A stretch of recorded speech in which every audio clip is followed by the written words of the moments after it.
19 नवंबर 2023। ये दिन शायद भारतीय फैंस के दिल और दिमाग से नहीं निकल पा रहा है। मेरे दिमाग से भी नहीं निकल पा रहा और शायद मैं अपने कैलेंडर से वो 19 नवंबर का दिन अलग नहीं कर पा रहा हूं, क्योंकि वो दिल में आकर पूरी तरह से कचोटता है आज भी कि यार 19 नवंबर के दिन आखिर ऐसा क्या हुआ जिसके बाद 140 करोड़ भारतीयों का दिल टूटा। अहमदाबाद का मैदान, भारत बनाम ऑस्ट्रेलिया 2023 विश्व कप का फाइनल मुकाबला। शायद अगर आप सेमीफाइनल मुकाबला जीतने के बाद अगर किसी भी भारतीय फैन से जब आप पूछ रहे थे तो हर कोई यही कह रहा था कि फाइनल तो हमारा है, कौन हमसे फाइनल छीन सकता है। ये वो आत्मविश्वास था जो इस टीम इंडिया ने 19 नवंबर से पहले तक हर भारतीय फैंस को दिया था।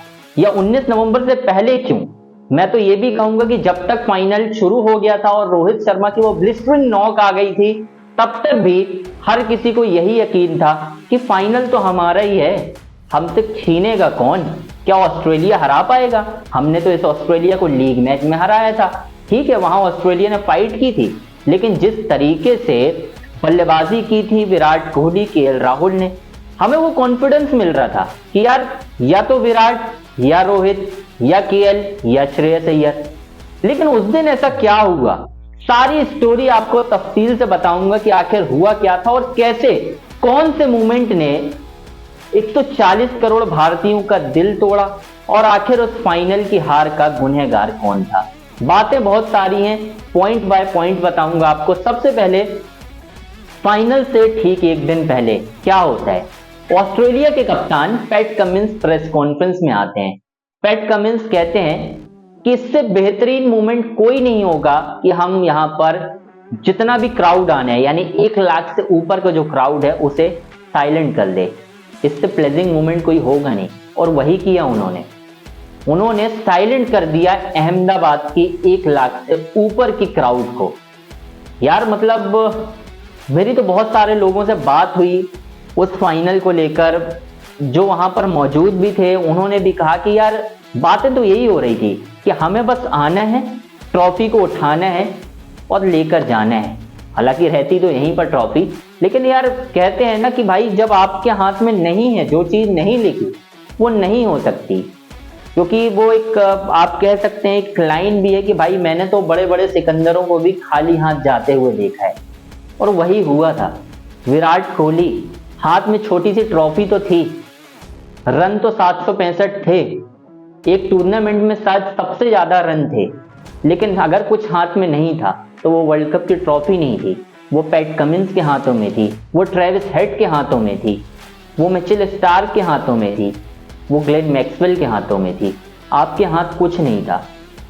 मन दुखी था, विराट कोहली की आंखों में भी आंसू थे। रोहित शर्मा भी निराश होकर सीधा ड्रेसिंग रूम में चले गए थे, प्रेस कॉन्फ्रेंस में भी नहीं आए थे। लेकिन अगर आप ध्यान से देखेंगे कुछ ऐसे पहलू थे जहां पर मुझे ऐसा लगता है पैट कमिंस ने माइंड गेम खेला था 19 नवंबर से ठीक पहले। पैट कमिंस आते हैं, अपना मोबाइल फोन निकालते हैं, पिच की इस तरीके से तस्वीर खींच कर ले जाते हैं। अब उसमें हुआ क्या था, उस तस्वीर को लेने का मतलब क्या था? तस्वीर को लेने का मतलब था माइंड गेम। तस्वीर ली पैट कमिंस ने, उन्हें लगा कि अब तो तस्वीर मैंने ले ली है। रोहित शर्मा ने पिच चेंज करवा दी थी। यकीन मानिए ऐसा हुआ था। मोहम्मद कैफ का इंटरव्यू सुनिए आप जाकर, वहां पर मोहम्मद कैफ बताते हैं कि 2-3 दिन तक लगातार रोहित शर्मा आते थे, पिच को देखते थे, कुछ ना कुछ बातें करते थे और चले जाते थे। मतलब पिच ने इतना ज्यादा इन्फ्लुएंस कर दिया था रोहित शर्मा को कि जो पिच पहले थी वो बदलवा दी गई थी। आप सोचिए कि आखिर ये हो क्या रहा था। अब आप ध्यान से देखिए, 10 मैच लगातार, मतलब मैं कुछ पॉइंट आपको बता देता हूं, आप कहेंगे कि यार वाकई में ये वन ऑफ द ग्रेटेस्ट आप कह सकते हो वर्ल्ड कप कैंपेन था। पहला मैच ऑस्ट्रेलिया से जीते, दूसरा मैच अफगानिस्तान से, तीसरा पाकिस्तान, फिर बांग्लादेश, फिर न्यूजीलैंड, फिर इंग्लैंड, फिर उसके बाद श्रीलंका, फिर उसके बाद साउथ अफ्रीका, फिर उसके बाद नेदरलैंड, फिर उसके बाद सेमीफाइनल न्यूजीलैंड और फिर ऑस्ट्रेलिया से हार। अब मैं कुछ और भी आंकड़े आपको दिखाता हूं जिन खिलाड़ियों ने धमाकेदार अंदाज में रन बनाए थे आप कहेंगे कि यार वाकई में यार हमें तो वर्ल्ड कप हारना ही नहीं चाहिए था। ये उन कुछ खिलाड़ियों के आंकड़े देखिए। सबसे पहले तो मैं विराट कोहली के आंकड़े बताऊंगा। 765 रन, श्रेयस अय्यर, मतलब रनों का अंबार है यार। मतलब आप कैसे कह सकते हो कि ये वर्ल्ड कप हमारे हाथ नहीं लगा? मुझे तो हैरानी होती है भाई, क्यों नहीं लगा? श्रेयस अय्यर के रन, केएल राहुल के रन। अब कुछ मैं बात बताता हूं, गुनहगार कौन? गुनहगार मेरे हिसाब से, मैं किसी एक प्लेयर की बात नहीं करूंगा, केएल राहुल। जब तक विराट कोहली खेल रहे थे सब कुछ ऐसा लग रहा था कि आप अकॉर्डिंग टू द सिचुएशन चल रहे हो, आपको पता है क्या करना है। केएल राहुल आते हैं, खेल को इतना धीमा कर देते हैं, प्रेशर बना लेते हैं, विराट आउट हो जाते हैं। फिर आते हैं मिस्टर 360, मैं उन्हें 720 के नाम से कहता हूं, सूर्य कुमार यादव। भाई उस दिन तो सूर्य कुमार यादव ने यह दिखाया कि मेरे ऊपर जब जब प्रेशर डालोगे आप, मैं एक बोना प्लेयर बनकर दिखाऊंगा आपको। और वो दिखे। पीछे फील्डर लगाए पैट कमिंस ने, एक पीछे थर्ड मैन में, एक सीधा इस तरफ।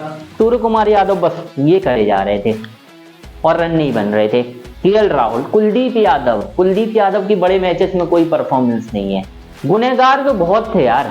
मैं रोहित को गुनहगार नहीं मानूंगा, मैं विराट को नहीं मानूंगा, फिर किसी को मैं कहूंगा तो सूर्या, कुलदीप, ये तो गुनहगार थे। सूर्य कुमार यादव तो गुनहगार थे क्योंकि आप रन नहीं बना पाए। आपको रखा ही इसी सिचुएशन के लिए था। आप कुलदीप यादव की परफॉर्मेंस उठाइए, कोई बड़े मैच में परफॉर्मेंस नहीं है। बड़े मैच में, सेमीफाइनल में उनकी परफॉर्मेंस नहीं है, फाइनल में उनकी परफॉर्मेंस नहीं है। तो यार 19 नवंबर का दिन हमारे लिए, मतलब मेरे कैलेंडर से तो आज भी नहीं निकल पा रहा है। दोस्तों आपको क्या लगता है 19 नवंबर की हार का सबसे बड़ा गुनहगार कौन था? कमेंट बॉक्स में जरूर बताएं।